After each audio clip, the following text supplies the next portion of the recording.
to continue exploring the attacks in the Persian Gulf, exploring how the cyber attacks are impacting the conflict between U.S., Israel, and Iran. We're going to see how the cyber warfare is shaping this conflict. We're going to see the articles that are telling us what's going on today and what is going to happen with the cyber attacks and the real attacks. We see the example of the Bad Saba application that was reported to inflict fake news to the population in Iran.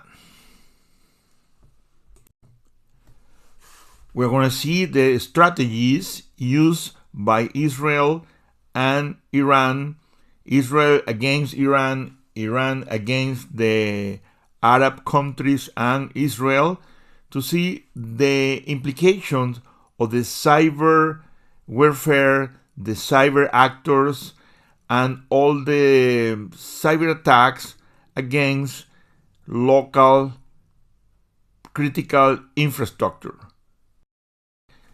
This article also mentioned the operations in Iran and the relationship with the Venezuelan attacks, and the connection with the cyber warfare related to the disruption of communications, the internet, radars, and other cyber strategies used both in Israel and the strategies used in Venezuela and Iran.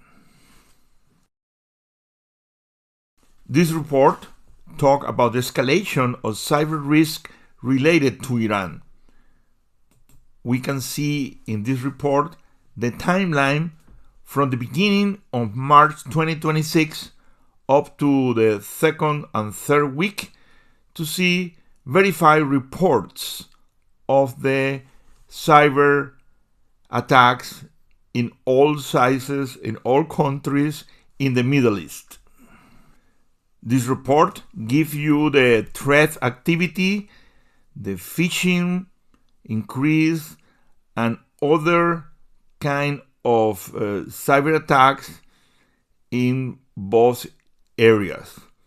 The good part of this report is that they verify the attacks, including the advanced persistent threats. This FLAIR report monitors the cyber attacks directly linked to the U.S. Israel-Iran military conflict.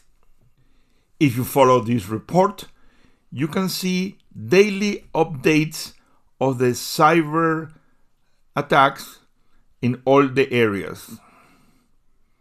This is the report of March 16. This table shows the U.S. Israel-Iran conflict timeline and cyber context. You can see the confirmed and credible reported cyber attacks. There are many documents to find verified reports, including this Russian Legion that claims access to Israel Iron Dome missile defense systems. This graphic by NetBlocks shows the internet network connectivity in Iran from February 24 to March 17. We can see how the internet connectivity dropped from 100% to zero, almost 0% on February 28. And you can see the same situation all the way to March 17. SOC radar shows the cyber operation during Operation Epic Fury, and it comes with an interactive map. We can see this map embedded inside the SOC radar, that is the cyber conflict dashboard, but we want to see it very soon working and moving. This report talks about the digital fog of war around Iranian cyber attacks.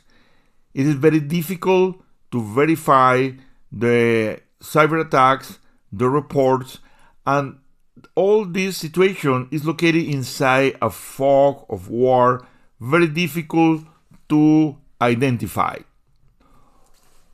One of the issues is the ambiguity about who is responsible for one attack, who is claiming what they did, and how to independently verify that this is real or is fake.